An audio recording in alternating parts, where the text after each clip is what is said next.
মানুষ আল্লাহকে ভয় করত। পুলিশ আর মানুষের মধ্যে যে পুলিশের যে আইন, পুলিশ আমাদেরকে ধরে নিয়ে যাবে, এতটুকু কি মানুষ ভয় করে? করে না। যদি মনের মধ্যে আল্লাহকে ভয় থাকে, কারণ পুলিশ তো আমাকে সবসময় দেখে না, সবসময় পাহারা দেয় না, কিন্তু আল্লাহর ফেরেশতারা, আল্লাহ নিজে সমস্ত কিছুই দেখতে পারতেছে। এই কারণে মানুষের মনের মধ্যে যদি আল্লাহর ভয় থাকে, তবে গুনার কাজ সে করতে পারে না। গুনার কাজ বারবার হয়, হয় কেন? বিচার হয় না। আমরা সকল হত্যার বিচার চাই। এই যে 7 জন মানুষ আমার বিজাপুকুরের 7টা তাজা প্রাণ, এই 7টা তাজা প্রাণের বিচার আপনারা চান? আমরা এই হত্যার বিচার চাই। আপনাদের কোরআনের পাখি আল্লামা সাঈদী, তার কোনো অপরাধ ছিল না। তিনি শুধুমাত্র কোরআনের দাওয়াত দেওয়া ছাড়া, তিনি যদি চাইতেন আরামের জিন্দেগি, তবে আরামের জিন্দেগি তিনি যে কোনো সময় পেতে পারতেন। ইচ্ছে করলে ইতিরানি করতে পারতেন, ইচ্ছে করলে সরকারের সাথে সমঝোতায় দিতে পারতেন। গণভবন থেকে তখন অনেক অফার আসছে, সমঝোতায় আসে, জামাত ইসলামী ছেড়ে দেয়, নিজে দল করে, কোনো সমস্যা থাকবে না, কোনো মামলাও থাকবে না। কিন্তু তিনি কারো কাছে মাথা নত করেন নাই। তার সেই হাসির কথা মনে আছে? হাসপাতাল থেকে তাকে নিয়ে আসা হয়েছে, কারাগার থেকে হাসপাতালে নিয়ে আসা হলো, অ্যাম্বুলেন্স থেকে তাকে নামানো হলো, হুইল চেয়ারে বসানো হলো। হার্ট অ্যাটাকের পেশেন্ট কি হুইল চেয়ারে বসে? বসে না। কোথায় বসে? স্ট্রেচারে শুয়ে থাকে। হার্ট অ্যাটাকের মানুষ কি এইভাবে হাসতে পারে? পারেন না। কিন্তু তিনি একটি সুন্দর মিষ্টি মধুর হাসি দিলেন। দিলেন কিনা? হাসি দিয়ে কি বুঝালেন? হাসি দিয়ে বুঝালেন 13 বছর নয়, 16 বছর, 26 বছর জেলের মধ্যে বন্দী করে রাখলেও সাঈদীর মাথা নত করা যাবে না।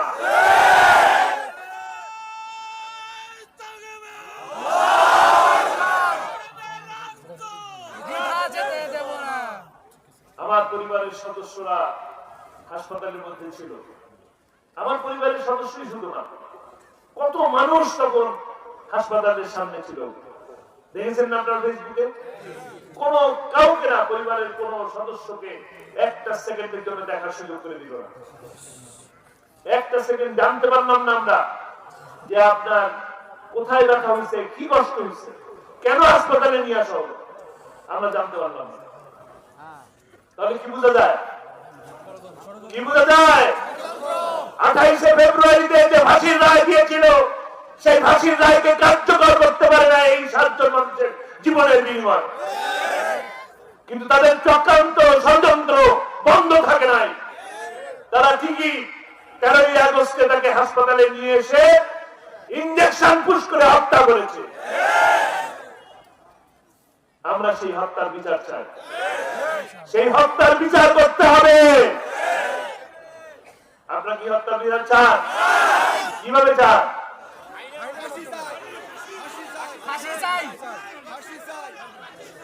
আমি আপনাদেরকে আল্লামা সাঈদীর একটি স্বপ্নের কথা বলবো। তিনি প্রতিটি মাহফিলে শাহাদাতের তামান্না করতেন, আমার যেন শাহাদাতের মওত হয়। আল্লাহ তাআলা তাকে হাসপাতালের মধ্যে থেকে ওই অবস্থায় শাহাদাতের মর্যাদা দান করুন, শহীদ হিসেবে কবুল করুন। আরেকটি স্বপ্নের কথা তিনি বলতেন, বাংলাদেশের জমিনে কোরআনের রাজ প্রতিষ্ঠা হয়েছে, এই দৃশ্য দেখে যেন তার মৃত্যু হয়। তিনি সেই দৃশ্য দেখে যেতে পারেন নাই। এখন ওই স্বপ্ন, ওই যে স্বপ্ন, আপনারা আল্লামা সাঈদীকে ভালোবাসেন, কথা শুনে চোখের পানি আসে, তার কথা বলতে গেলেই চোখের চোখ ভিজে আসে, তার জন্য দোয়া করেন। তার এই স্বপ্ন বাস্তবায়ন করার দায়িত্ব কার? তাদের। আমরা সেই স্বপ্ন বাস্তবায়ন করব। কিভাবে? তিনি যেভাবে কোরআনের দাওয়াত মানুষের কাছে পৌঁছে দিয়েছেন, আমরাও ঠিক তেমনি কোরআনের দাওয়াত মানুষের কাছে পৌঁছে দেব। কোরআনের কথা বলবো মানুষের কাছে, ইসলামের কথা বলবো, ইসলামের সৌন্দর্য মানুষের কাছে ফুটায় তুলবো, ইসলামের সৌন্দর্যের কথা মানুষকে বলবো, তারপরে না মানুষ বুঝবে যে কোরআন কি, ইসলাম কি, আল্লাহ কি। ঠিক বললাম কিনা? কোরআনের রাজ প্রতিষ্ঠা করার জন্য আজকে আমাদের যে এই যে স্বস্তি আমরা পাচ্ছি, একটু যে ভালো আছি, একটু যে এই যে মাহফিল করার জন্য কারো অনুমতি নেওয়ার প্রয়োজন হচ্ছে না, হচ্ছে? আগে এই মাহফিল নেওয়ার জন্য অনুমতি দিতে হতো না। যে মানুষটা জীবন দিল, আবু সাইদ, মুগ্ধ, এই রংপুরের ছেলে আবু সাইদ, আমার তো হিংসা হয় তাকে। আমি যদি সেদিন ওই জায়গাটা থাকতাম, আমি 2 হাত বাড়িয়ে দিতাম, বুকে আমার গুলি আসতো।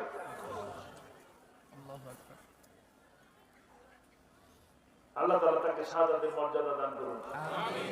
এই বিজয় আমাদের মূল বিজয় নয়, কাঙ্ক্ষিত বিজয়ের দিকে আমাদেরকে যেতে হবে। সেই কাঙ্ক্ষিত বিজয়ের দিকে যেতে গেলে আবারও যুদ্ধ হবে, আবারও রক্ত দিতে হবে, আবারও জীবন দিতে হবে। সেই সময় কি আপনারা আবু সাইদের মতন 2 হাত বাড়িয়ে জীবনকে উৎসর্গ করতে পারবেন কিনা?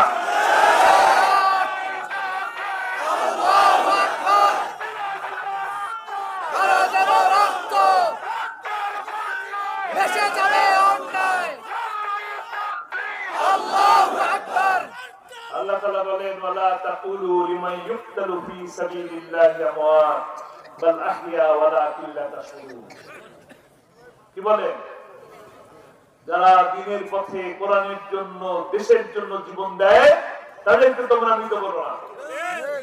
তারা শহীদ, তারা আল্লাহর তরফ থেকে রিজিক প্রাপ্ত। তো আবু সাইদের মতন আমরা প্রস্তুত ইনশাআল্লাহ। কখন? যখন প্রয়োজন হবে, যখন প্রয়োজন হবে তখন আমরা আবার আবু সাইদের মতন গর্জে উঠবো ইনশাআল্লাহ।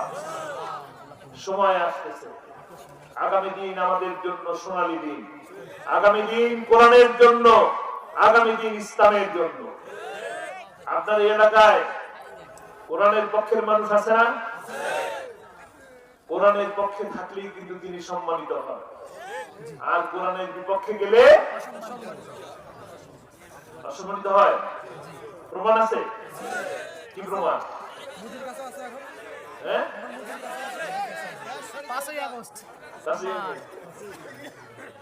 কোরআনের পক্ষে থাকলে কোরআনের পাখির যে মর্যাদা হয়েছে, সেই মর্যাদা আপনারাও পেতে পারেন।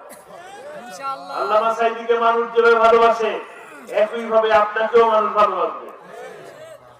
আর যদি কোরআনের বিপক্ষে থাকেন, অনেক টাকা কামান, কি হবে? টাকা কামায় লাভ নাই। দরবেশের কি হয়েছে? দরবেশ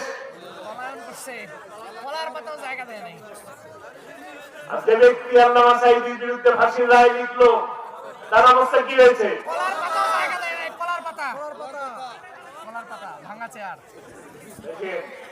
দুনিয়াতে কিন্তু আল্লাহ দেখায় দেয়, সম্মানও দেখায় দেয়, মর্যাদাও দেখায় দেয়, জিল্লতিও দেখায় দেয়। দেখা যায় কিনা? কত কিছু সাজায় রাখা হলো। ক্ষমতায় থাকবে, ক্ষমতাকে চিরস্থায়ী করার জন্য, ক্ষমতাকে পাকাপোক্ত করার জন্য গুলির নির্দেশ দিয়ে দিল।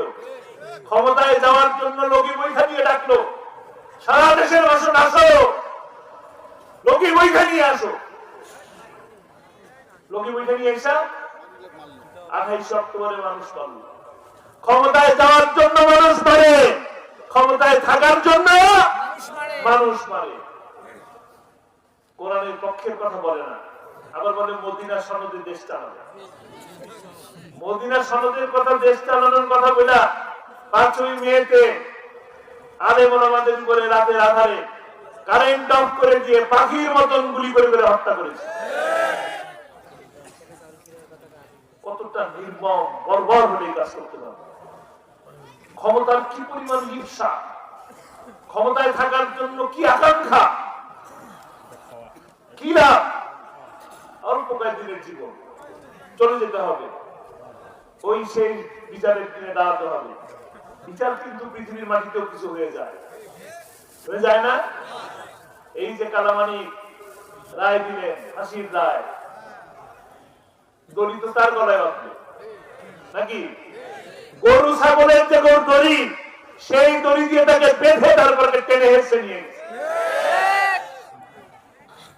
অনেক সম্মানিত হয়েছে নাকি?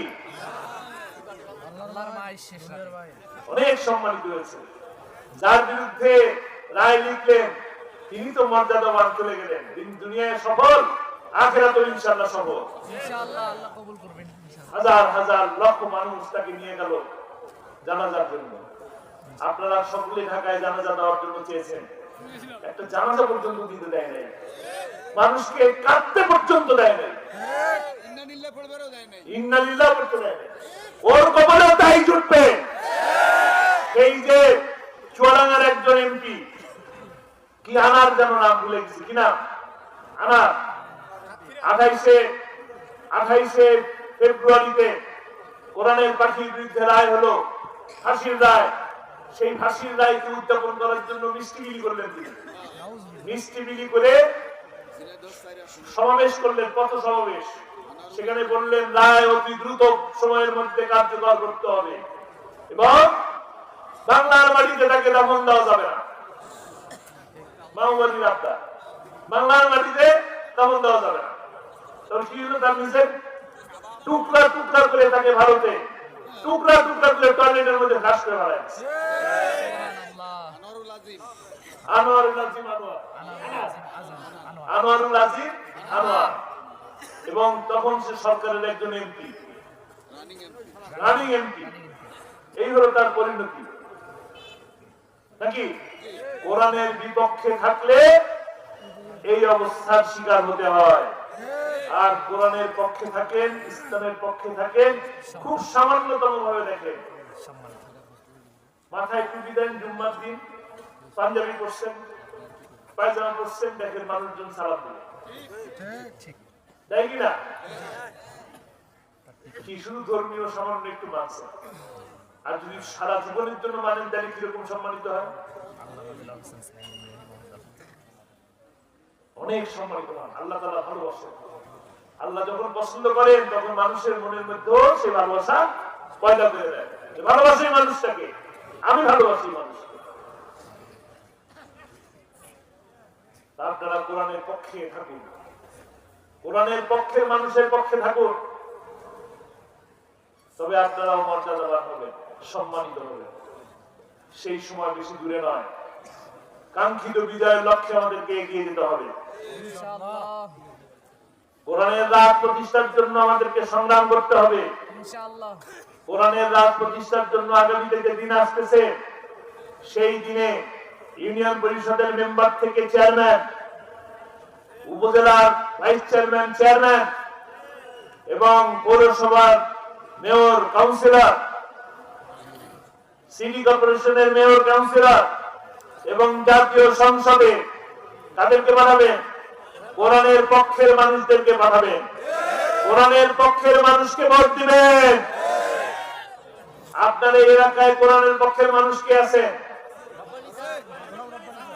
সংসদে যাওয়ার মতন কে আছে?